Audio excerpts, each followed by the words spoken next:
has querido, provincia añorada, en los Andes de la libertad. Bendita seas, tierra hospitalaria, con tus pueblos de gran amistad.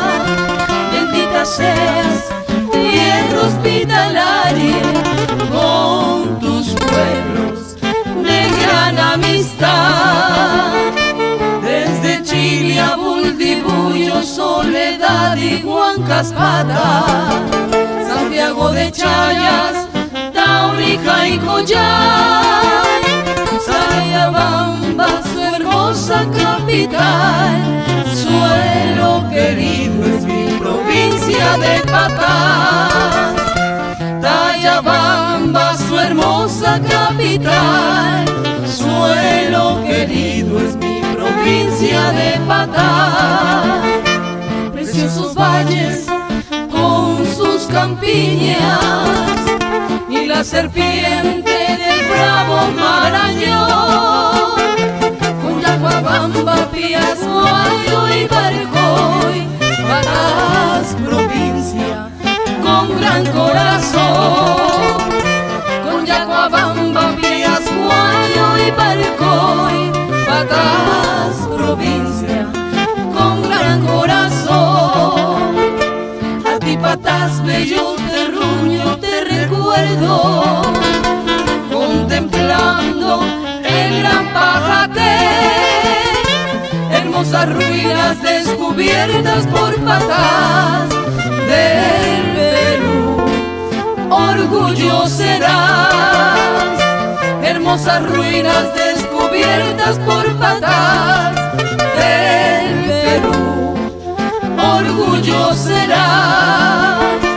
A ti, Patás, con tu aeropuerto en Urpay, con Guaylías, Huancasaire y Hongo. A Tayabamba con cariño yo le canto, tierra bendita es mi provincia de Patás. A Tayabamba con cariño yo le canto, tierra bendita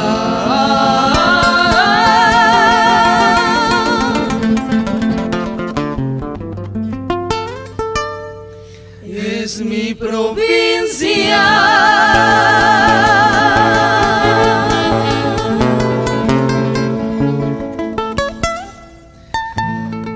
de Patás.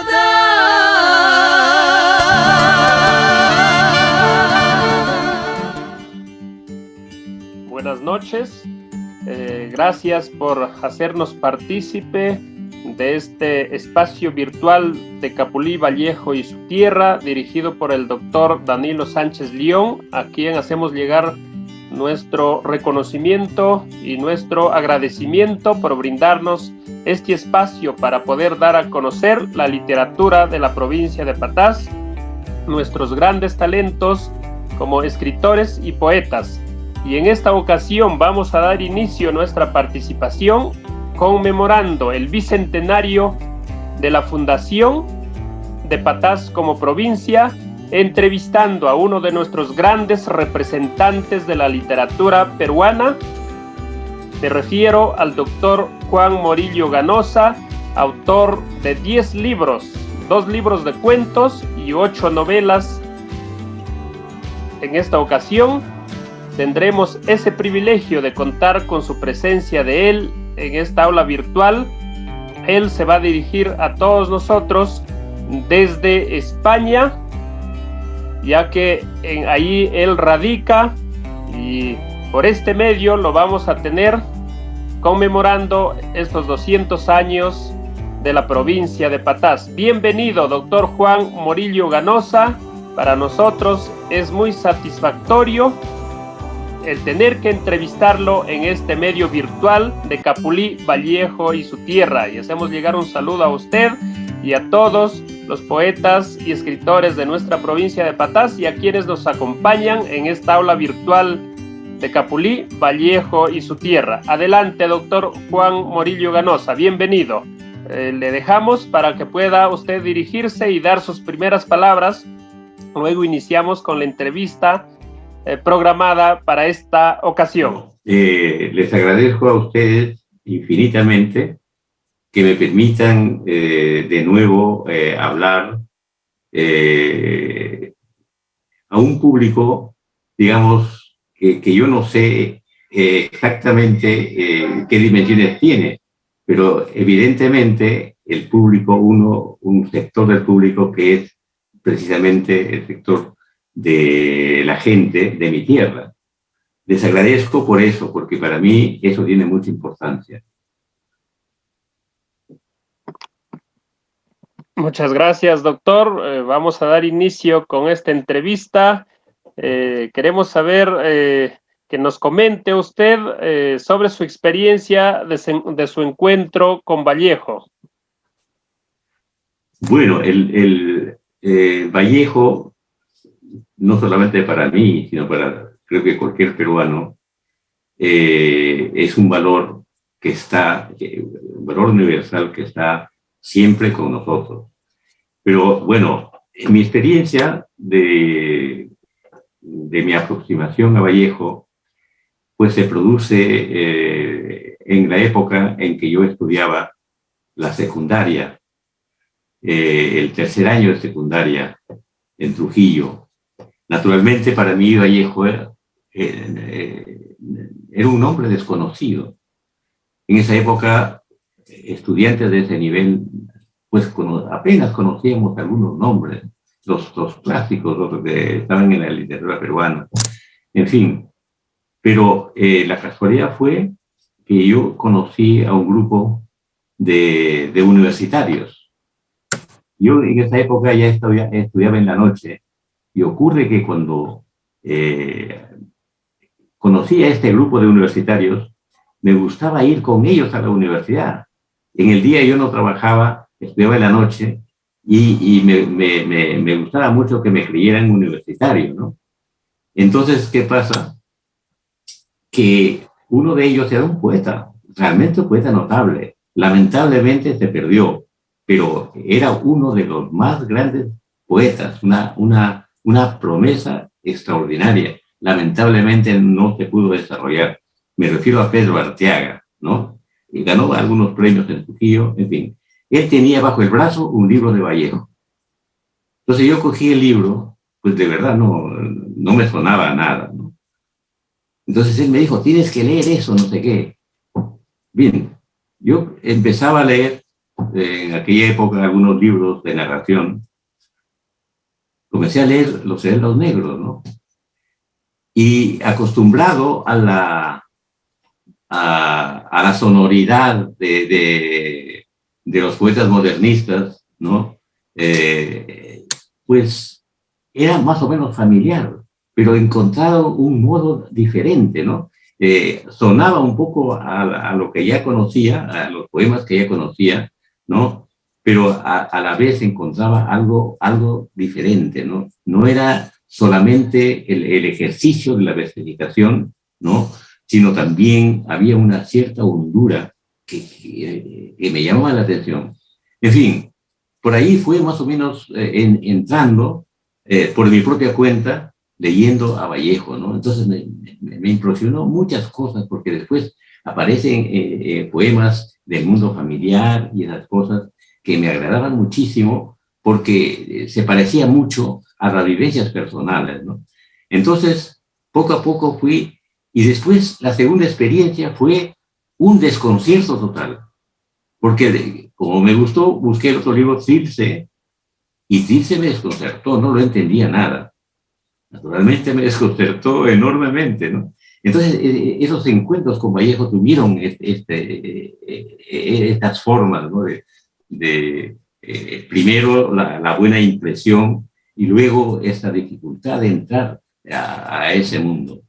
En fin, no creo que sea necesario detallar estos asuntos, porque yo creo que la experiencia del conocimiento de Vallejo siempre es diversa, pero siempre unánime en una valoración de una poesía excepcional, ¿no?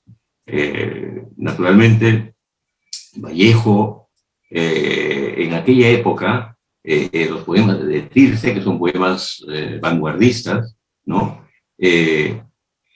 Lo extraño está en que ese vanguardismo que aparece en el Perú, ¿no? Cuando en realidad en el Perú, en América Latina había, creo que en México y en Buenos Aires, algunos movimientos vanguardistas, pero había una desconexión.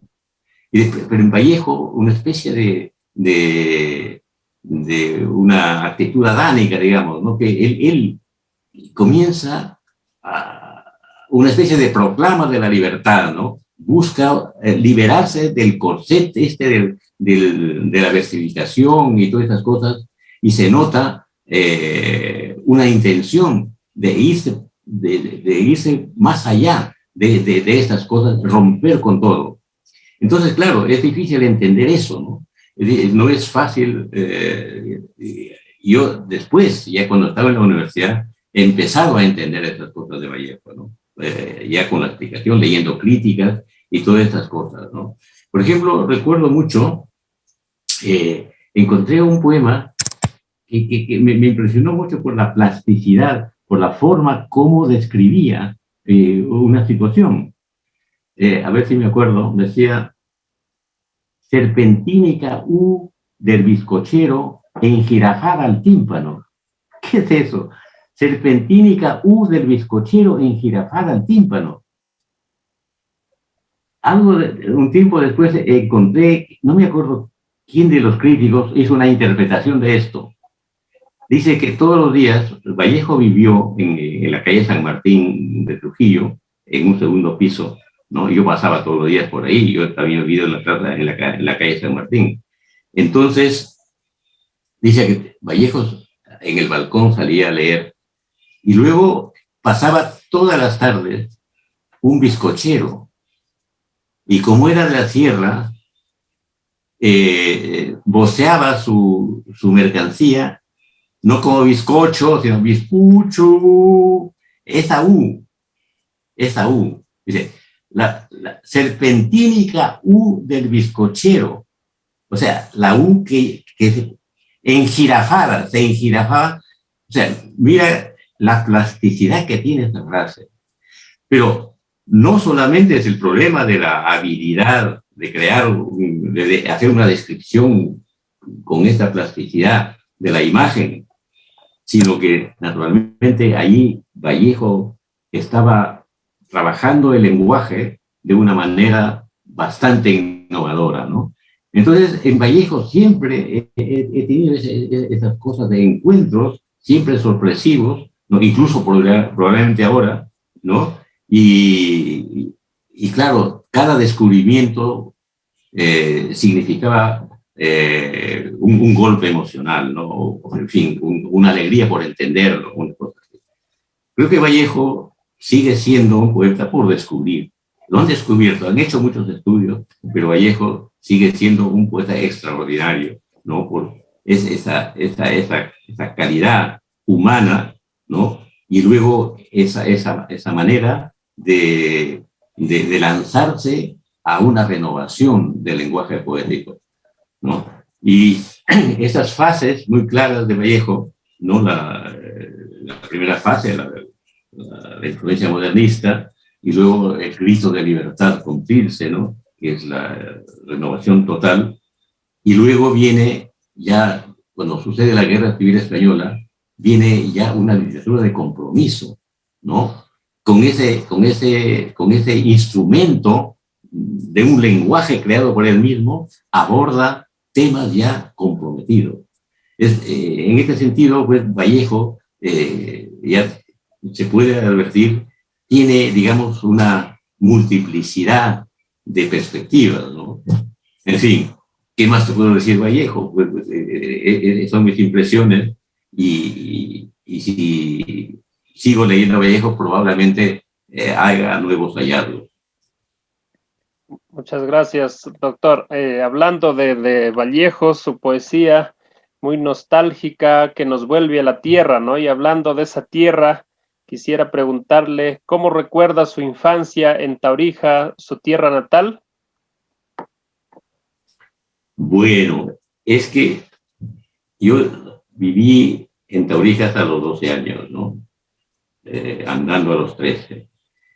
Y salí el año 52. En Taurija, la escuela era el punto de encuentro de los jóvenes, los chicos, los muchachos, donde pues se trababan las amistades. Yo tenía pocos amigos, recuerdo. Tal vez yo era un poco retraído, ¿no? Y entonces mis vínculos con el resto de mis compañeros no era un vínculo así, digamos, de multitudinario, de mucha gente. Tenía 3 o 4 amigos con quienes compartía juegos, en fin. Entonces la infancia transcurrió, digamos, en un ambiente de resonancia familiar, ¿no? Mis padres, mis hermanos, y luego este pequeño apéndice de amigos con quienes compartía todos los días pues los juegos y las cosas así. Entonces, mi infancia, ¿cómo podría decir? Feliz no es el término feliz. Triste tampoco es. Era una infancia que yo sentía, me sentía un observador.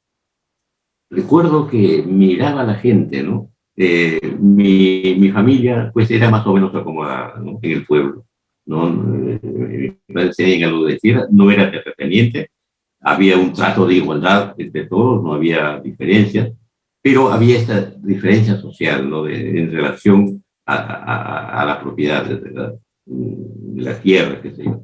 Entonces, pues, yo miraba y pensaba y decía, ¿cómo es posible que nosotros sí podemos tener, digamos, problemas resueltos y otras familias, los vecinos, ¿no? Que tenían la pobreza en Taurija, no era la pobreza de miseria. El más pobre tenía su pequeña chocita y su chacrita, pero tenían carencias que yo advertía y a mí me dolía.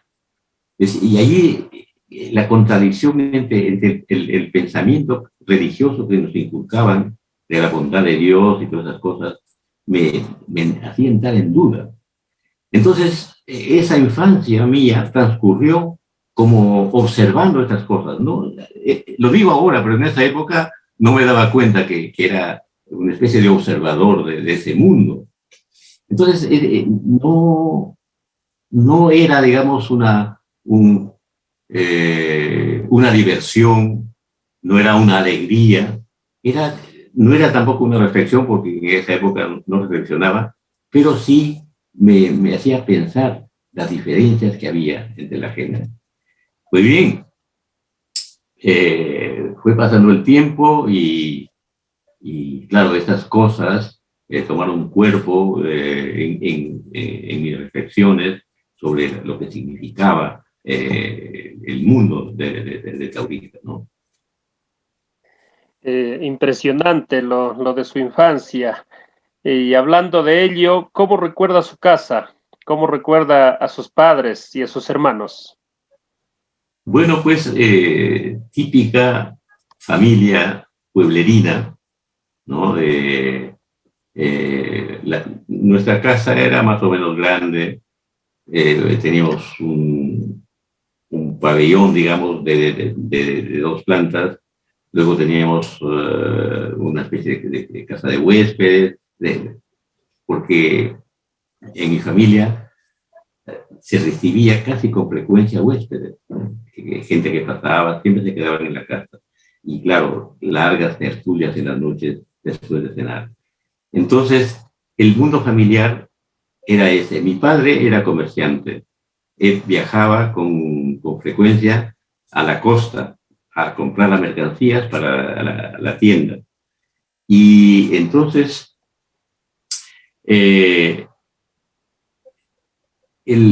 teníamos también tierras, pero se cultivaba con el sistema de, como le llamaban, partidarios, que se llamaban. O sea, alguien se hacía cargo de la chacra y la cosecha era en mitad. ¿no? Así, entonces, mi padre casi no trabajaba en la agricultura, porque se dedicaba al comercio, y el ambiente familiar, pues iba en este tipo de relaciones, ¿no? Entonces mi padre conocía a alguna gente de fuera y naturalmente esa gente de fuera llegaba a la casa y había un ambiente festivo cuando llegaba la gente, los huéspedes a la casa, ¿no?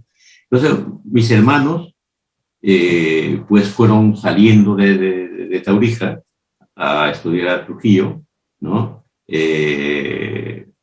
Mi padre fue, creo que el primero de Taurija en enviar a sus hijos fuera, ¿no?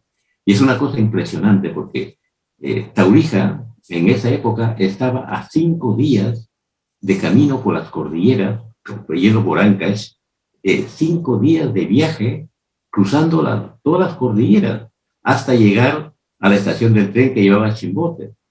Entonces, esos viajes de mi padre a la costa, 5 días de ida, 5 días de vuelta, pues 10 días de viaje, o sea, era todo un acontecimiento cada viaje.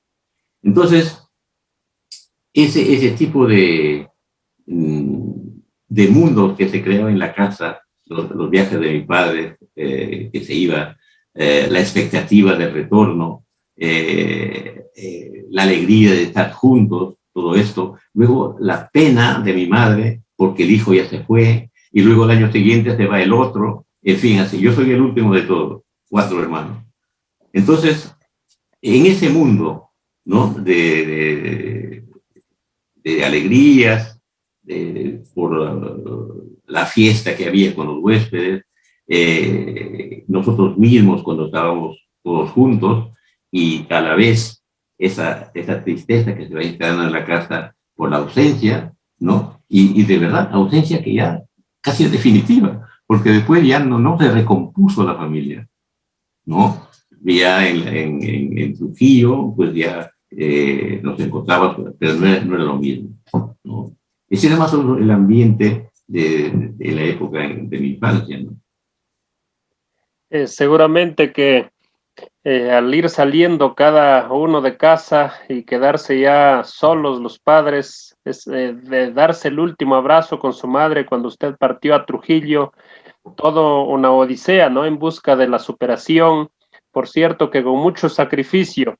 ¿Qué opina de esos enormes sacrificios en sus tiempos que requería para ser profesional? Porque usted nos dice que pocos tenían acceso a una educación, ya sea universitaria en Trujillo, por las circunstancias de viajar tantos días a la costa, pasar todas esas peripecias y además de eso la situación económica en la que se vivía en ese tiempo.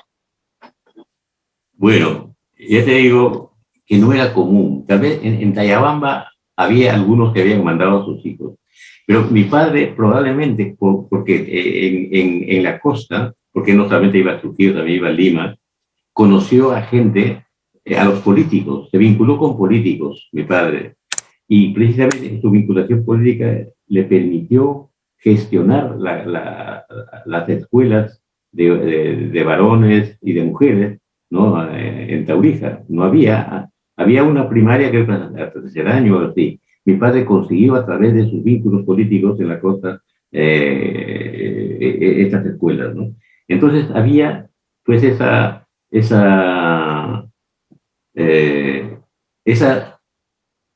dificultad de viajar tan lejos y luego establecer relaciones en el caso de mi padre. Entonces, ¿qué pasa? Yo siempre he puesto a pensar, digo, mira, nosotros tenemos tierras en Taurija. Mi padre puede haber dicho, bueno, tengo tierras suficientes para mis hijos. Ellos pueden tranquilamente heredar esto y seguir viviendo. ¿Por qué a él se le ocurrió mandar a mi hermano mayor seguramente por influencia de esos amigos que conocía afuera? A lo mejor ellos le hablaron, le incentivaron, qué sé yo, ¿no? Porque no hay otra razón, porque tranquilamente pudo haber decidido que nos quedábamos en Taurija, pero a él se le ocurrió mandar a su hijo mayor. Después de esto, 2 familias más hicieron el esfuerzo y mandaron con mucho sacrificio a sus hijos a estudiar la secundaria, ¿no? Y bueno, y no más, ¿eh? Y nosotros que fuimos viendo hasta desmantelar la familia de Taurija, se quedaron mis padres solos, ¿no? Entonces, claro, un gran sacrificio de los padres, sacrificio emocional, ¿no? Sacrificio económico, porque al final mi padre vendió sus tierras, vendió todo, y prácticamente se quedaron casi sin nada, ¿no? Ese sacrificio, esas cosas que hicieron mis padres y los otros también, dos familias más, ¿no? Se supone que son realmente sacrificios que tenían un sentido para ellos, ¿no? Claro, usted salió de Taurija a los 12 años a estudiar su secundaria en Trujillo, luego incursionó en la vida universitaria. ¿Alguna experiencia grata de su paso por la Universidad Nacional de Trujillo? Muchas. En fin, fue una experiencia interesante, ¿no? Nosotros ya, cuando yo llego a la universidad, ya estoy formando parte de una comunidad de amigos, ¿no? De los amigos que tenemos los mismos intereses, pensamos políticamente más o menos igual. Entonces, en la universidad, pues nos convertimos en líderes, tenemos aspiraciones sociales, el cambio. Nosotros pensamos que el país necesitaba cambiar. Naturalmente nos politizamos y experiencias en ese terreno me parecen bastante gratas por el hecho de que entras en una situación en la que tus estudios, ¿no? En nuestro caso casi quedamos relegados a un segundo plano por el hecho del interés de luchar, de integrarse a una lucha que es para cambiar el país. Entonces, eso, pues, ya te puedes imaginar, entusiasmo, fervor y todo eso, y contratiempos también. También la policía nos llevó varias veces presos. En fin, todo esto es en el terreno de la universidad. Los estudios, pues, lo llevábamos bien, pero no nos dedicábamos exclusivamente a estudiar la profesión, ¿no? Cumplíamos con nuestros objetivos del estudio, pero teníamos estas 2 cosas importantes. Ya nuestra decisión de convertirnos en escritores y luego de enrolarnos con la gente que estaba empeñada en cambiar el país. Te paso por su vida universitaria. Usted ya a pocos años, jovencito, escribe su primer libro, Arrieros. ¿Qué hizo para amar la lectura y convertirse en escritor? Bueno, el asunto es que yo nunca lo tenía muy claro, el asunto de cómo demonios desemboqué en eso, pero el hecho concreto es que desde Taurija yo creo que he ido acumulando un montón de inquietudes, ¿no? Que no tenían forma, una inquietud que se iba acumulando con reflexiones, qué sé yo, con muchas cosas. En Taurija, pues no había libros para leer. Yo leí un par de libros que me impactaron enormemente y eso probablemente también tenía algo que ver con esas inquietudes que se iban acumulando dentro de mí. Y cuando ya en la secundaria me pongo en contacto con los libros, voy descubriendo cosas interesantes, que esas inquietudes que uno tiene dentro, pues lo puede volcar, como otros en un poema. Entonces, yo no me juzgaba poeta, pero me llamaba a exteriorizar esas cosas que tenía dentro. Entonces comencé a escribir poesía, pero en una poesía clandestina, porque no se lo mostraba a nadie, ¿no? Y yo mismo me contentaba, es decir, desechaba, guardaba los poemas, me entusiasmaba, en fin, pero era una cosa solitaria, ¿no? Así hasta que entré en contacto con estos amigos que tenían la misma inquietud. Y luego, allí fue cuando ya fue definiéndose esa cosa de querer ser escritor. Comenzamos, naturalmente, era época en que ya teníamos muchas lecturas, ¿no? Nos metíamos a buscar en las cosas nuevas que había en la librería, ¿no? Encargábamos libros a Lima, en fin, todas estas cosas fueron abonando en favor de esta vocación que ya estaba en marcha, ¿no? Entonces, los primeros poemas míos, naturalmente, no los publiqué, pero ya en la vida en común con esos amigos, que además 3 de ellos tenían acceso al diario Aprista Norte, y el director era el poeta Garrido Malaver, ¿no? Que les encargó a ellos la página literaria del domingo. Entonces yo comencé a publicar mis poemas ahí también.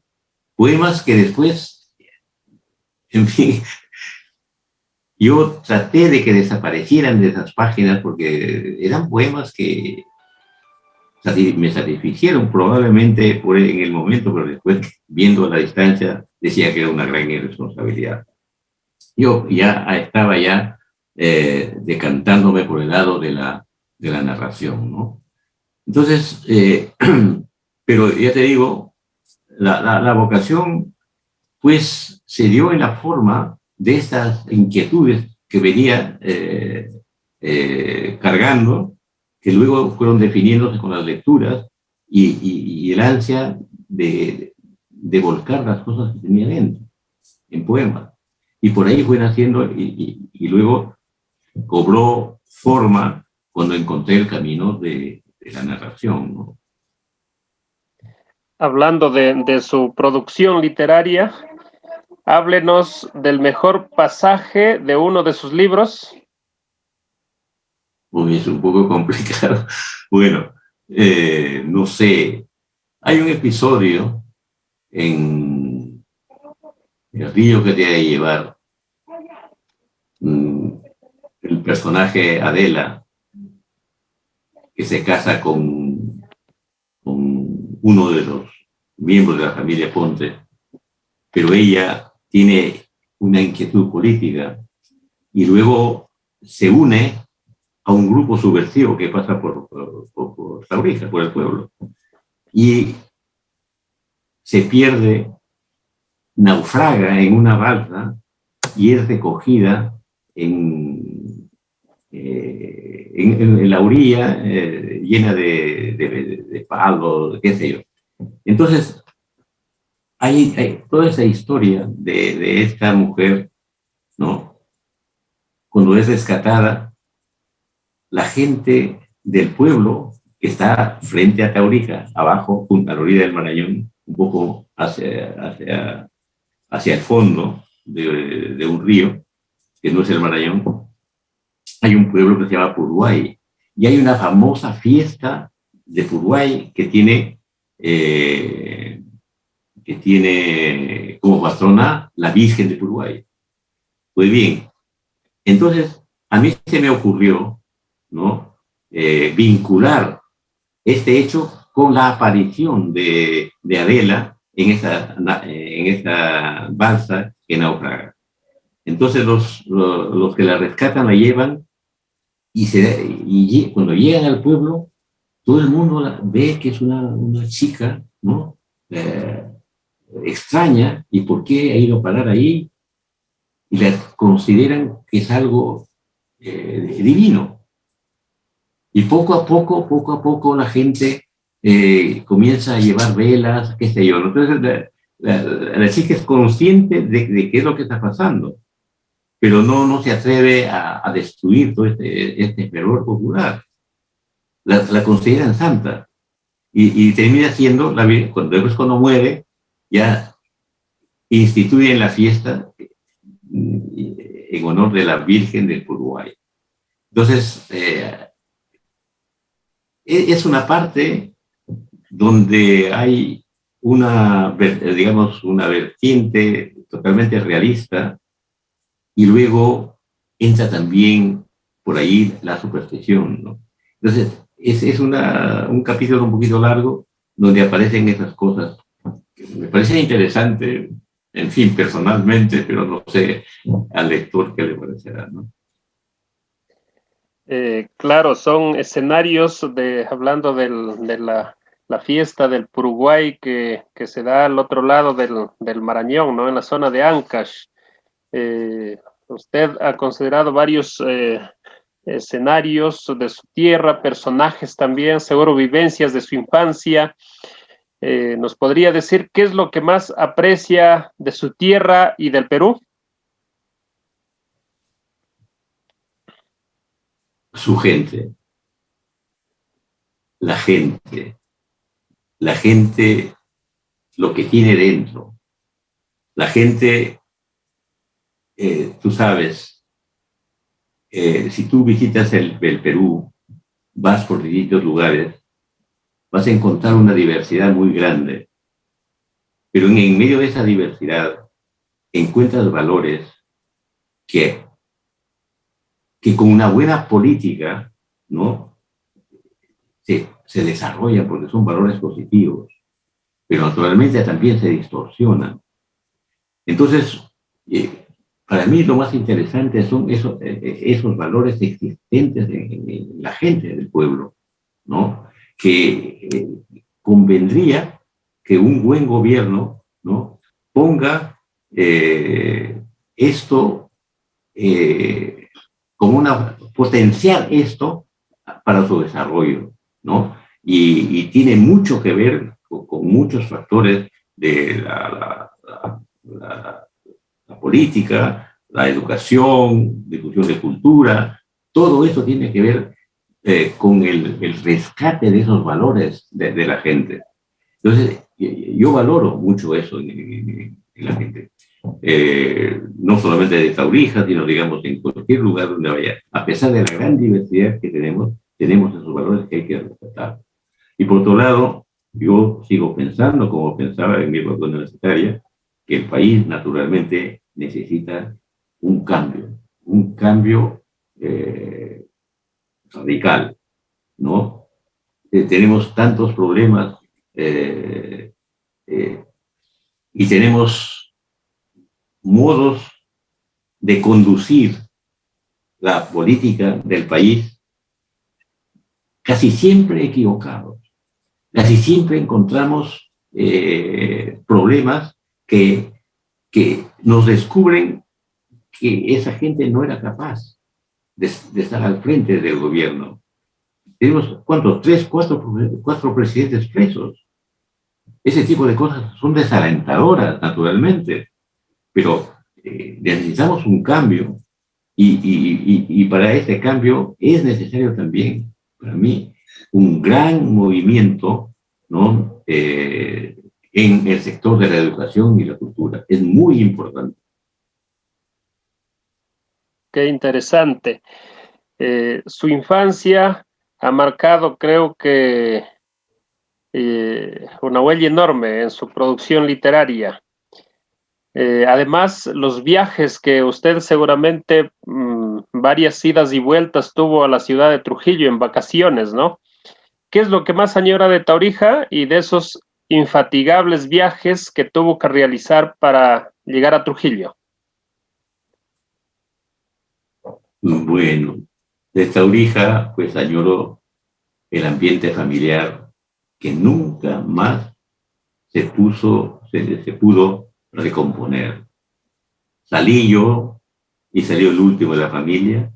Nos hemos vuelto a encontrar en Trujillo, en Lima, qué sé yo, todos, pero ese ambiente, cuando todos vivíamos en la familia, en la casa, ¿no?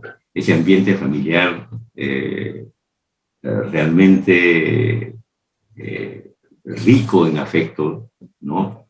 Es algo que extraño muchísimo, sabiendo además que eso ya está perdido. En fin, las vivencias de aquella época ¿no? Pues yo he tratado de que estas cosas tengan que ver con mi quehacer literario, están muy vinculados. Todo esas vivencias de aquella época, pues han enriquecido bastante el, el pequeño caudal de mi creatividad, ¿no? Siempre usted desde otro continente, creo que por más de 3 décadas, siempre su mirada ha vuelto al país, en su corazón, en su mente siempre ha estado el país. ¿Qué visión tiene usted sobre el Perú desde fuera? Bueno, yo creo que no hay mucha diferencia ver el país para mí de fuera que estando dentro del país, ¿no? Por el hecho de que yo siempre he tenido un interés grande de estar cerca de lo que pasa en el Perú. Estoy constantemente preocupado por esas cosas.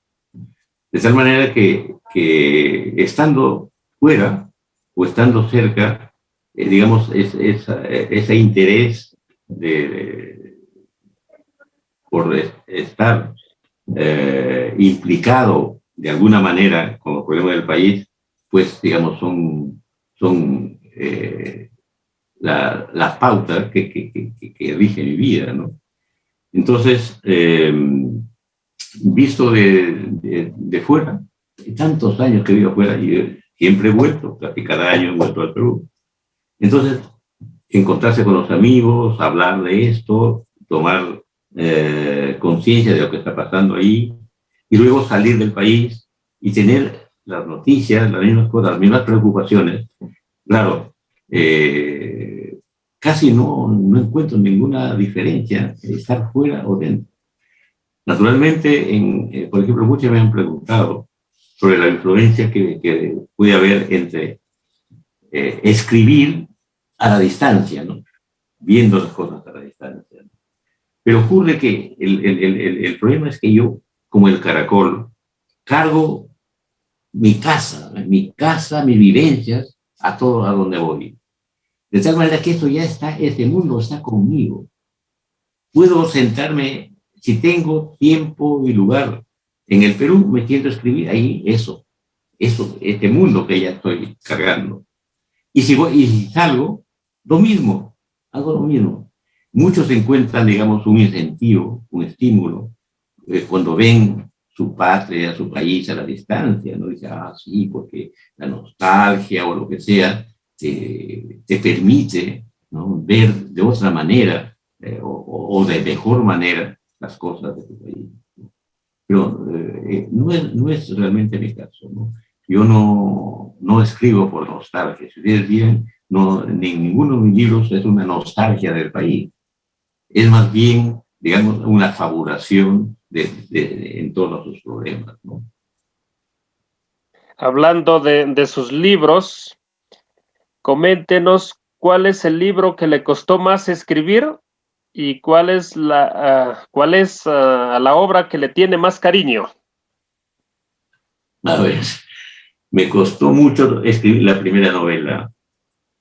Y lo primero que escribí también después de muchos años fue Fábula del animal que no tiene paradero. Esa novela la escribí teniendo por primera vez en mi vida el espacio y el tiempo para mí, sin depender de nada más, ¿no? Porque antes yo trataba de escribir después del horario de trabajo, ¿no?, de la universidad o del periodismo, y al final a ver si se puede en las noches o los domingos o las vacaciones, para ver si por ahí se descarrila un poco la vocación. Pero nada de eso pasó, nada de eso fue posible. Pero el año 90 me quedé sin trabajo en China y hicimos cuentas con Georgina para ver si alcanzaba para vivir el sueldo de ella, porque yo estaba sin sueldo. Entonces, dos caminos: volver al Perú o quedarnos en China. Entonces alcanzaba el dinero, ajustándonos, ya, digo, de hoy en adelante, por favor, me meto a escribir. Y a partir de ahí empecé a escribir, ¿no? Entonces, la primera cosa que fue esta novela, porque se nota que es producto de un ímpetu torrencial, porque me sale, es mucho más de lo que se publicó, ¿no? Escribí desaforadamente.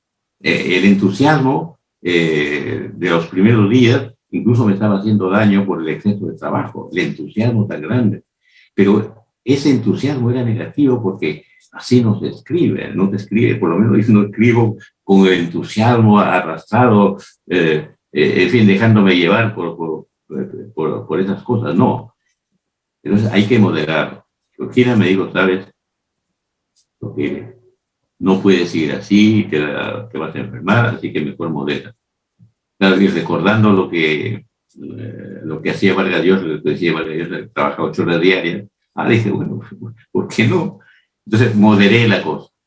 Pero, naturalmente, me costaba mucho algunos capítulos, en otros estaba muy bien, pero me costó tiempo y también paciencia, ¿no? Bastante. Fue el libro, de verdad, que me costó más escribir. Y al pasaje o al libro que le tiene mayor cariño. Bueno, a ver. Podría ser Llenas en la niebla.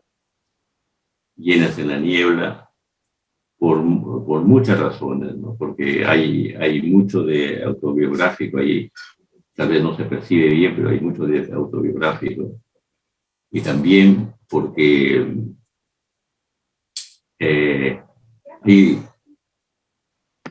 consigo expresar una gran preocupación que siempre he tenido por los asuntos del Perú, ¿no? El problema de querer cambiar el país, querer hacerlo con la violencia y luego la represión. Todo es un mundo terrible en realidad. Entonces, yo he vivido parte de estas cosas, o sea, he tomado parte de alguna manera y hacer de esto una materia de una novela, a mí me gustó la idea y la realicé, ¿no? Con mucho entusiasmo. Podría ser porque por valores afectivos, más que literarios, afectivos. Si tendría que resumir su exuberante obra en una frase, ¿con qué frase lo definiría? Me pones en apuro. Es complicado, como decía. Bueno, en todo caso, es un intento de recuperar a través de la ficción, ¿no? Toda la vida, ¿no? que me ha sido dado vivir y también presenciar la vida de otros, ¿no? Recuperar eso me parece lo que he hecho, digo, ¿no? Recuperar todo ese mundo, esa vivencia.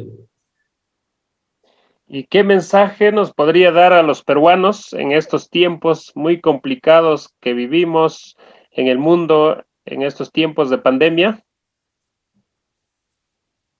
Bueno, claro, hace falta un mensaje de optimismo, naturalmente. A veces no hay motivo, la circunstancia no lo permite, pero es el asunto de, frente a esta situación, cabe una responsabilidad personal para beneficio de todos, ¿no? Te digo todo esto porque no solamente en el Perú, sino en el mundo entero, todo el mundo está viviendo una tragedia. Es peor que una guerra, miles de muertos todos los días, no es cualquier cosa. Entonces, al margen de la otra situación que vive el país, este problema es un problema, creo que se resuelve en parte por la responsabilidad de cada cual, del cuidado, porque el problema es el contagio, no contagiar. Entonces, pienso que casi no había un ambiente como para un llamado al optimismo, pero yo creo que sí cabe llamando a la gente al optimismo, a no caer en el derrotismo que es terrible. Es una cosa que hay que superar. Muchas gracias, doctor Juan Morillo Ganosa, quien nos ha brindado su tiempo en esta oportunidad, en esta hermosa entrevista donde hemos conocido más de cerca sus vivencias, sus costumbres, su cariño a su tierra natal, a su provincia, a esos recuerdos, y a través de sus obras queda plasmado todas estas vivencias.